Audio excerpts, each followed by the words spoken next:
उन्होंने कहा कि वो जो चाहते हैं 27 तारीख के जलसे में पूरी कौम निकले, जो 27 दिसंबर का पेशावर का जलसा है। तो आज इमरान खान साहब ने आज ठीक ठाक जो है वो खड़काया है और ठोक बजा के ये कहा है कि ना यजीदियत चलेगी और ना फिरौनियत चलेगी, और ये भूल जाएं जनरल साहब के हम आपके हाथों पे बैत करेंगे और आपकी नाजायज हुक्मरानी को तस्लीम करेंगे।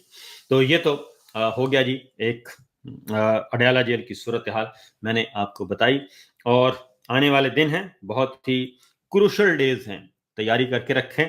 और आपको कौमी ज़राए ब्लॉग से आपको कुछ नहीं मिलेगा। मैं आपको बता दूं कि जिन्हें हम टेलीविजन चैनल्स कहते हैं, वहां से आपको कुछ नहीं मिलेगा, कोई खबर आप तक नहीं पहुंच सकेगी, क्योंकि यही सिचुएशन है और यही सूरत हाल है, और सरकारी सच और सरकारी झूठ के अलावा कुछ नहीं मिलेगा।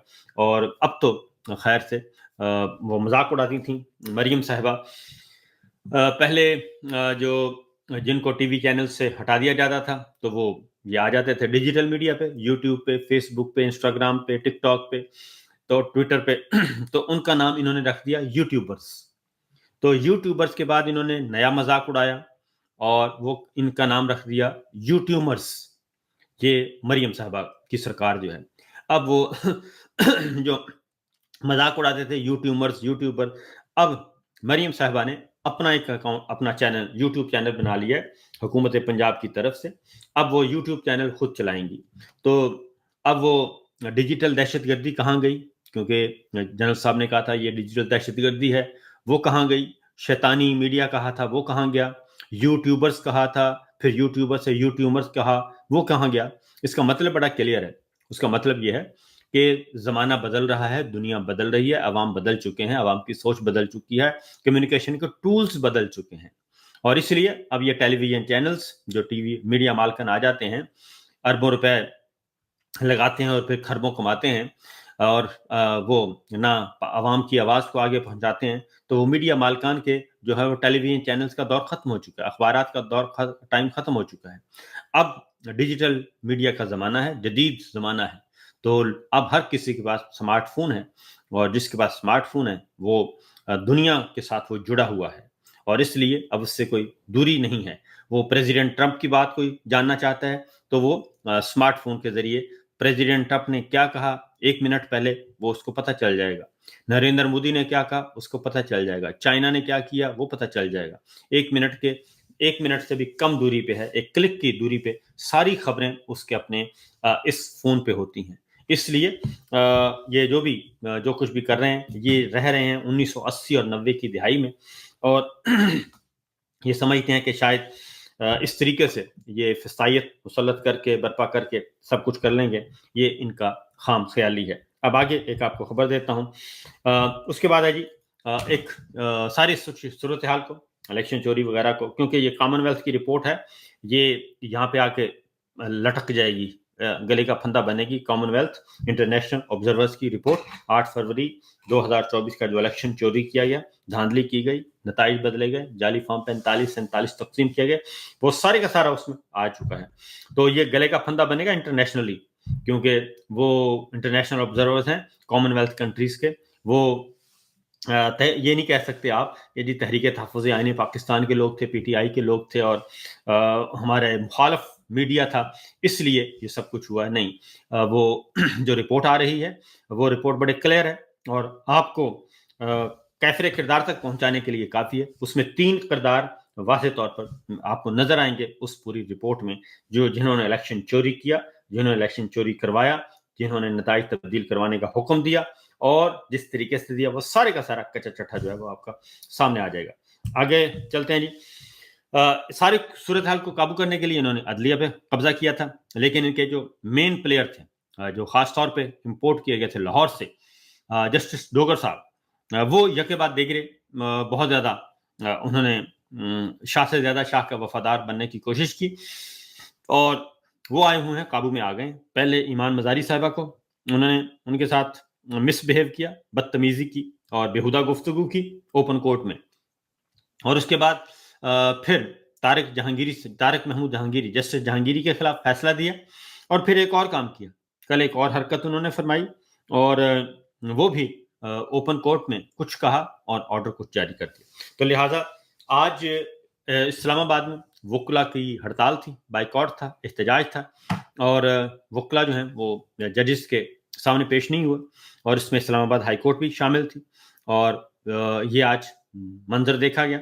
और आज फिर इस्लामाबाद बार एसोसिएशन ने, इस्लामाबाद बार काउंसिल ने और इस्लामाबाद हाई कोर्ट बार ने, सब ने मिलकर ये फैसला किया हुआ था इस्लामाबाद की हद तक कि आज हम अदालतों का बाइकआउट करेंगे. आज वकला ने तकरीरें भी की, और उसमें वाज़ेह तौर पर जो चीज़ नज़र आ रही है कि GHQ के जो जजेस हैं, GHQ के अपॉइंट करदा जजेस, उनको मुस्तरद किया गया और तहरीक का ऐलान किया गया. और तहरीक, बल्कि वो कहते हैं कि शुरू कर चुके हैं हम, और अब हम नहीं बैठेंगे. इसको जाहिर है ये कोऑर्डिनेटेड एफर्ट होगी. जब सारे मिलकर ये काम करेंगे तभी ये कामयाब होगी. और जैसे कि पिछले इफ्तिखार चौधरी साहब के ज़माने में वकला तहरीक चली थी, मुलकगीर, तो इंग्रेडिएंट्स पूरे हैं और अज्जाए तरकीबी पूरे हैं. तो देखना है कि इन अज्जाए तरकीबी को कब इसको यूटिलाइज किया जाता है और कब इस हुकूमत को धक्का दिया जाता है, इस नाजायज़ हुकूमत को. तो आज जो जहांगीरी साहब को काम करने से रोका था और ईमान मज़ारी साहब का उसमें ऐड हुआ, तो उसके नतीजे में आज अदालत का बाइकाट हुआ जी. और उसमें जस्टिस डोकर साहब जो हैं वो इस वक्त काबू में आए हुए हैं, और उनके खिलाफ एक और रेफरेंस फाइल करने का ऐलान किया है, और वो किया है बैरिस्टर जहांगीर जदून. ये एडवोकेट जनरल रह चुके हैं इस्लामाबाद हाई कोर्ट बार के, और उन्होंने ये ऐलान किया है. और क्या कहते हैं जरा सुनिए जी. जहांगीर जदून साहब, ये बताइएगा, आपने रजिस्ट्रार ऑफिस को क्या दरखास्त दी है जो अभी जमा कराई गई है IR डिपार्टमेंट में, उसमें क्या आपने मौके पर इख्तियार किया? बहुत शुक्रिया. देखें, कल जो कोर्ट के अंदर प्रोसीडिंग हुई थी वहाँ पे वकला भी मौजूद थे और आप भी मौजूद थे. तो तमाम लोग यही कह रहे हैं जी, कोर्ट के अंदर हमें ये कहा गया था कि इसको अभी ऑब्जेक्शन केस है, तो ऑब्जेक्शन को रिमूव करके रख लेते हैं, और जब तक सुप्रीम जुडिशल काउंसिल का फैसला नहीं आता इस पर कोई आर्डर नहीं करते. लेकिन बाद में ये पता चला है कि एक जो ऑनरेबल जज हैं जस्टिस जहांगीर साहब, उनकी जो आइनी पावर है और दूसरी पावर है वो ले ली गई है और उनको काम से रोक लिया गया है. तो इसमें अब बहुत बड़ी एम्बिग्यूटी पैदा हो गई है कि कोर्ट के अंदर उन्होंने क्या कहा है और ऑर्डर क्या है. तो ये अगर ये बात ठीक है कि कोर्ट के अंदर जो प्रोसीडिंग हुई है उसके अगर फुटेज मिल जाए तो वो बहुत हमें हेल्पफुल होगी, क्योंकि मैं ये समझता हूँ कि चीफ जस्टिस ने बड़ा सीरियस मिसकंडक्ट किया है कि आपने एक साथी जज को काम करने से रोक दिया है. उन्होंने सुप्रीम जुडिशल काउंसिल को बाईपास कर दिया है. जब एक केस पेंडिंग है कराची सिंध हाई कोर्ट में और एक केस पेंडिंग है सुप्रीम जुडिशल काउंसिल में, तो जो chief justice of Islamabad high court है, इन्होंने जो ऑर्डर पास किए ये आइन की वायलेशन है, इन्होंने आइन को वायलेट किया है. देखिए, स्केड्यूल 3 जो है आइन का, उन्होंने ये हलफ लिया हुआ है कि मैं preserve, protect and defend the constitution, ये इन्होंने हलफ लिया हुआ है. मेरे खिलाफ में इन्होंने अपने हलफ की सीरियस वायलेशन की है. इन्होंने आइन को प्रोटेक्ट नहीं किया. आइन में किसी जगह इनको ये पावर नहीं है कि आप एक आइनी जज को उसके काम करने से रोक दें without any proof, without any जो है उसका अभी प्रूफ होना है. केस चल रहा है दोनों कोर्टों में. सुप्रीम जुडिशल काउंसिल के आर्टिकल 209 जो है उसको इन्होंने रिटेंडेंट कर दिया. सुप्रीम कोर्ट के अंदर देखिए बेशुमार जजमेंट ऐसी हैं जब रेफरेंस फाइल होता है. शुक्र सिद्दीकी के केस में रेफरेंस है, काजी फाइसा के केस में रेफरेंस किया, इफ्तिखार चौधरी के केस में रेफरेंस किया, किसी भी जज को. और सबसे जो रेफरेंस था नकवी साहब के अगेंस्ट भी गया, सब ने कहा जी इनको काम करने से रोकें. लेकिन सुप्रीम जुडिशल काउंसिल ने जो पावर है, जिसके पास आइनी पावर है, उन्होंने किसी जज को काम करने से नहीं रोका अनलेस कि वो एलिगेशन प्रूव हो जाए, फिर जो एक्शन होता है. तो इन्होंने मेरे खिलाफ में बहुत सीरियस मिसकंडक्ट किया है और इनके खिलाफ मैं चाहता हूँ कि मैं एक रेफरेंस फाइल करूँ सुप्रीम जुडिशल काउंसिल में. उसके लिए हम मटेरियल कलेक्ट कर रहे हैं. तो उसी की जरूरत के तहत हमने आज फुटेज के लिए मांगा है ताकि हमारे पास एक सबूत आए कि कोर्ट के अंदर क्या प्रोसीडिंग हुई है. और मैं ये गुजारिश करता हूँ मीडिया के जरिए कि कोर्ट की जो कल की प्रोसीडिंग है ये इसको तमाम को प्रिजर्व किया जाए ताकि इसको कोई डैमेज न कर दे. आपको याद है कि इस्लामाबाद हाई कोर्ट में भी जब इमरान खान अरेस्ट हुए थे तो वहाँ की फुटेज जो है वो डैमेज कर दी गई थी या चुरा ली गई थी. तो मेरा ये खदशा है कि कल की जो फुटेज है वो हाई कोर्ट के अंदर वो कोई डैमेज न कर दे या कुछ चुरा न दे. तो वो उसको भी प्रिजर्व करने का मकसद है, इसलिए मैंने ये एप्लीकेशन दी है कि हमें इसकी कॉपी जो है मैंने USB के साथ दी है कि इसकी कॉपी प्रोवाइड की जाए. तो ये जनाब सूरत हाल है कि जस्टिस डोगर साहब ने, ईमान मज़ारी साहिबा ने भी जो ओपन कोर्ट की प्रोसीडिंग्स हैं उसकी CCTV फुटेज की रिकॉर्डिंग मांगी है. और अब सुप्रीम जुडिशियल काउंसिल में जाना चाहते हैं बैरिस्टर जहांगीर जदौन, और ये पॉलिटिकल नहीं है, मैं आपको बता दूं, ये प्रोफेशनल बैरिस्टर हैं और ये किसी सियासी जमात से इनका ताल्लुक नहीं है। और ये कह रहे हैं कि जस्टिस सरफराज डोगर ने आइन तोड़ा है, कानून तोड़ा है और अपने हलफ को तोड़ा है, और ओपन अदालत में कुछ और कहा और चेंबर में जाके फैसला कुछ और लिखा।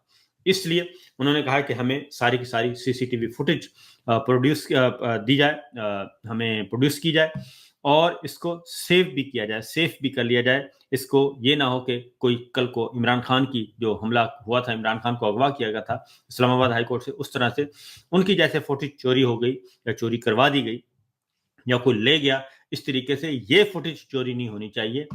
ये सारी की सारा रिकॉर्ड महफूज होना चाहिए। ईमान मजारी साहिबा ने भी यही एप्लीकेशन दी हुई है। तो लिहाजा जी हैं, हर तरफ है आग बराबर लगी हुई और चीजें जो हैं वो तेजी से जा रही हैं। उसमें क्या कहना चाहिए कि बहुत ज्यादा पॉलिटिक्स में तेजी आई हुई है और फौजी अफसरों की मैंने आपको बता दिया कि किस तरीके से उनको अगवा करके इमरान खान के खिलाफ इस्तेमाल किया गया, उनकी प्रमोशन रोकी गई और प्रमोशन रोक के उनको जबरी रिटायर किया गया, जबकि वो बहुत अच्छे ऑफिसर थे। ब्रिगेडियर अहमद महमूद साहब, इंतहाई नफीस अहमद महमूद जो है बहुत ही नफीस आदमी थे जी, और उनको ये कहा गया और उनको अगवा भी किया, उठाया भी गया। तो जस्टिस डोगर के खिलाफ एक और रेफरेंस की तैयारी हो रही है और आसिम अदलिया का बाइकआउट कर दिया है और ईमान मजारी साहिबा ने आज किया है गुफ्तगू, वो मैं आपको सुनवा देता हूँ, मुख्तसर है, वो ज़रा सुन लीजिएगा कि ईमान मजारी साहिबा जो हैं वो क्या कहा है उन्होंने, ताकि आपको अंदाज़ा हो सके कि मामला